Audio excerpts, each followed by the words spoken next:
উত্তরবঙ্গ থেকে ঢাকা যাওয়ার ডোমেস্টিক ফ্লাইটের মধ্যে এয়ার এক্সট্রা অন্যতম। প্রথমে আমাদের লাগেজগুলো সিকিউরিটি চেক করে আমাদের ফ্লাইটের দিকে এগিয়ে গেলাম। অনেকক্ষণ এয়ারপোর্টে একটু ওয়েট করলাম। এরপরে প্লেন দেখা যাচ্ছে, প্লেন চলে এসেছে আমাদের টাইম মতো। লাগেজে একটা নিয়ম আছে, সেটা বলে রাখি। লাগেজ 25 কেজির উপরে হলে সেটা চেঞ্জ করতে হয়। অবশ্যই প্রতিটা লাগেজ 25 কেজির হতে হবে, পার পারসন 25 কেজি। সো আমাদের সিটে বসার পরে প্লেন উড়তে শুরু করলো। সিটগুলো ছোট ছোট, বাট এরকমই হয় আসলে। আকাশ থেকে মেঘ দেখা যাচ্ছে, ভীষণ সুন্দর লাগে আকাশ থেকে মেঘ দেখতে। মাঝখানে আমাদের লাঞ্চ দিয়ে গেল।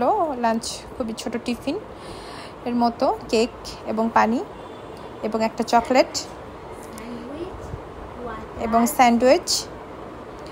সো আমরা চলে আসলাম ঢাকায় খুব তাড়াতাড়ি, মাত্র 40 মিনিট লাগে। এরপরে নামার পরে এয়ারস্টার বাস আসছে, সেই বাসে করে আমাদের শাহজালাল এয়ারপোর্ট পর্যন্ত নিয়ে আসে।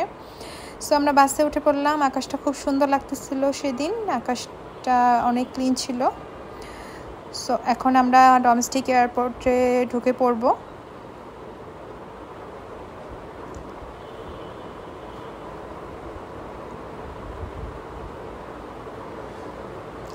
এই বেল্ট দিয়ে লাগেজ চলে আসবে। তো আমরা কিছুক্ষণ ওয়েট করার পরে লাগেজ চলে আসলো। এরপরে এখান থেকে ট্রলি নিয়ে লাগেজ উঠিয়ে ফেললাম।